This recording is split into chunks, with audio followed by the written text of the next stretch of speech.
The first thing a Roman soldier heard was not the blade. It was the wheels. A low grinding sound rolled across the open ground, heavy and uneven, like a storm dragging iron across stone. Then came the horses, breathing hard, nostrils wide, their harnesses snapping, their hooves cutting the earth into dark scars. Beside them, fixed to the axles, long curved blades flashed in the sun. To a man standing in the front rank, there was no mystery in what those blades were meant to do. They were not symbols. They were not decorations. They were designed to open a line of infantry the way a plow opened a field. For centuries, kings and warlords had dreamed of a weapon that could break disciplined men before hand-to-hand combat even began. A weapon that did not simply kill, but terrified. A weapon that turned the courage of a formation into a trap, because the closer the soldiers stood together, the more terrible the impact might be. The Scythed Chariot was one of those dreams made visible. It belonged to an older imagination of war, born on wide plains where speed, horses, and spectacle could decide the fate of armies. Long before Rome became the master of the Mediterranean, chariots had carried nobles, archers, and commanders across battlefields from Egypt to Mesopotamia. They were platforms of status and motion, a sign that power could move faster than ordinary men could run. But the Scythed Chariot was different. It was not built to carry a hero into combat. It was built to cut through common soldiers. Its purpose was brutal and direct. Iron blades projected from the wheels, sometimes from the frame, sometimes low enough to strike legs, sometimes high enough to tear into shields and bodies. The horses pulled the whole machine forward, and the driver became less a warrior than the handler of a moving weapon. By the time Roman soldiers met these machines in battle, Rome had already learned a hard lesson about fear. The Roman army was not invincible because Roman men felt no terror. They felt it often. They felt it before elephants, before cavalry storms, before walls of spears, before strange languages shouted across foreign dust. What made Rome dangerous was not the absence of fear. It was the training to move while afraid. The Republic's strength lay in a simple, disciplined idea: men in formation could become something larger than themselves. The legion was not a mob of brave individuals. It was a machine of human spacing, timing, rotation, and obedience. A soldier knew where his shield belonged. He knew how far to stand from the man beside him. He knew when to advance, when to hold, when to open, and when to close again. That discipline had been purchased by defeats. Rome had been humbled by Gauls, strained by Samnites, and tested by enemies who fought in ways the city did not expect. Each shock forced adaptation. Each disaster became a lesson carved into military habit. So when Eastern kings looked at Rome and saw dense infantry, they saw opportunity. They saw men packed in ranks, carrying large shields and short swords, moving with stubborn confidence. They saw a formation that could be crushed if struck with enough violence at the right moment. The Scythed Chariot seemed made for that purpose. Its greatest power was psychological. Before the collision, the weapon had already begun to work. The sound of wheels grew louder. Horses came faster. Dust rose in front of the enemy line. The blades became visible only in flashes, first as glints, then as sweeping arcs of metal. Every instinct in the human body demanded movement. Step back. Break away. Protect the legs. Escape the path of the charge. And that was exactly what the chariot needed. Infantry destroyed itself when it lost shape. A shield wall with gaps was no longer a wall. A line that bent into pockets could be entered, widened, and torn. Panic traveled faster than commands. If one man turned his shoulder, the next man felt the weakness. If one sentry recoiled, the neighboring unit suddenly stood exposed. In battle, fear was contagious, and the Scythed Chariot was built to spread it. To understand why commanders trusted such machines, it is necessary to picture the world that produced them. In the Eastern Mediterranean and Western Asia, war often unfolded across open ground where cavalry could maneuver and royal armies displayed their power with grandeur. Kings did not only want victory. They wanted the enemy to see the scale of their resources. Armored horsemen, bright standards, foreign mercenaries, elephants, and chariots all served a political purpose before they served a tactical one. They said, "Look how far my command reaches." They said, "Look what I can bring to the field." Against wavering troops, that message could be enough. A formation that had never seen scythed chariots might imagine them as unstoppable.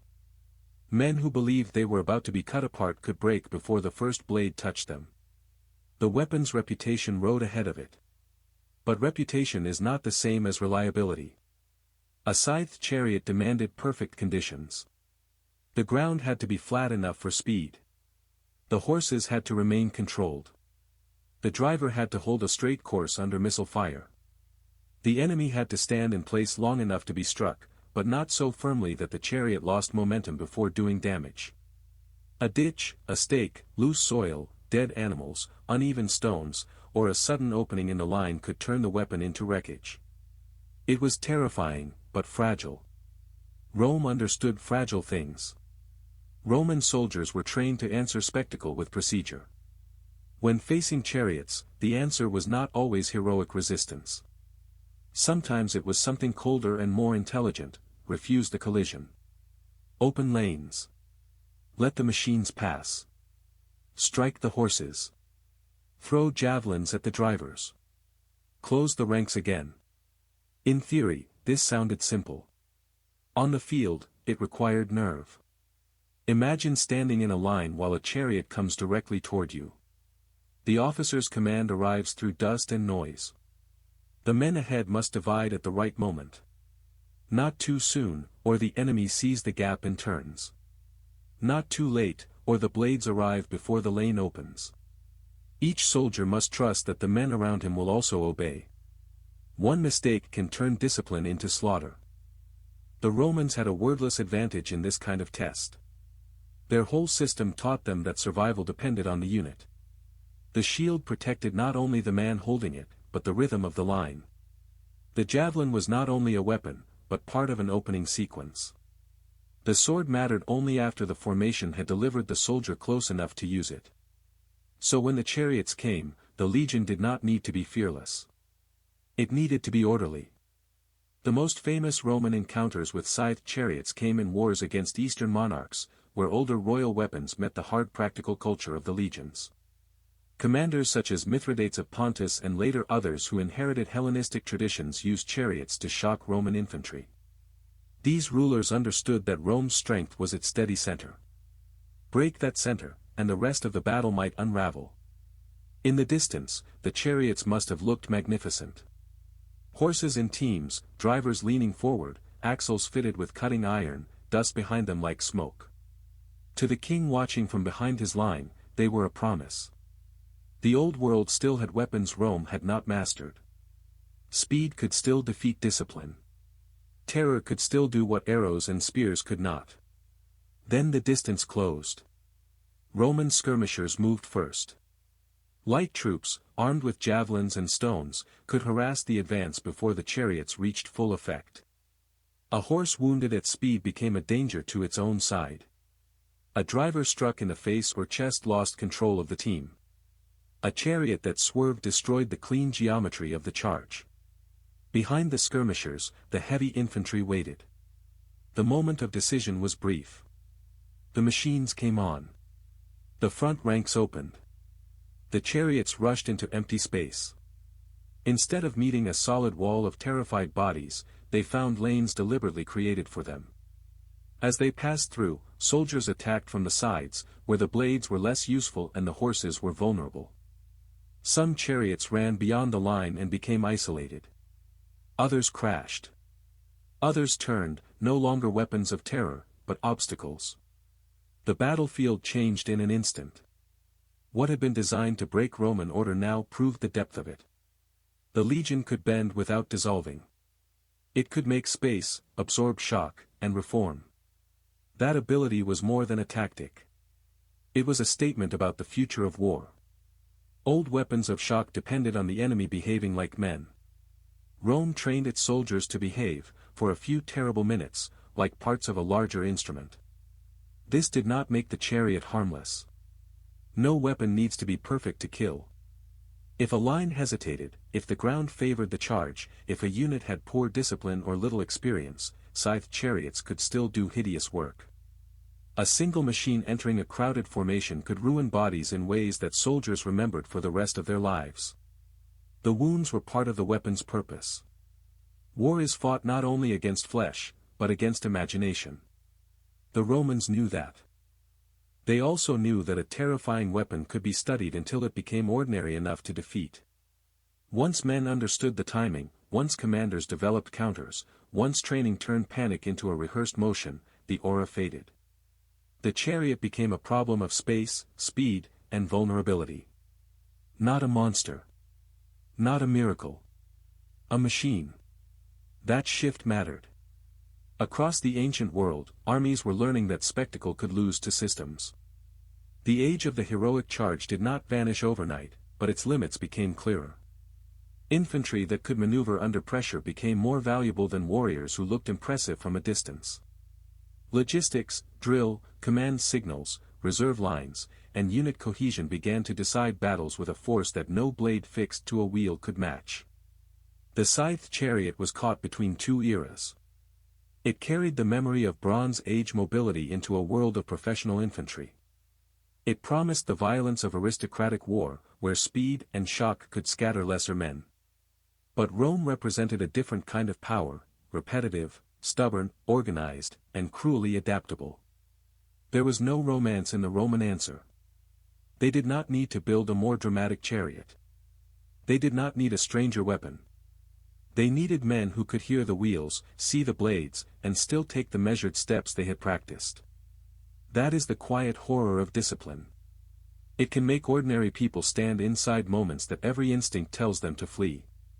For the men driving the chariots, the battle must have become its own nightmare.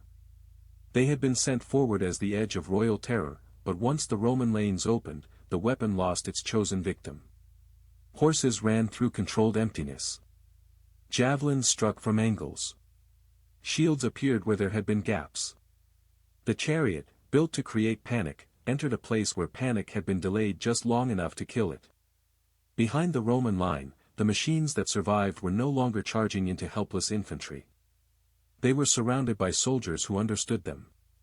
A driver could not easily turn in tight space. Horses could not reason their way out of fear. Blades fixed to wheels could not protect against attacks from behind. The thing that had looked unstoppable from far away became clumsy when touched. This is one of the oldest truths of war. Distance creates legends. Contact destroys them.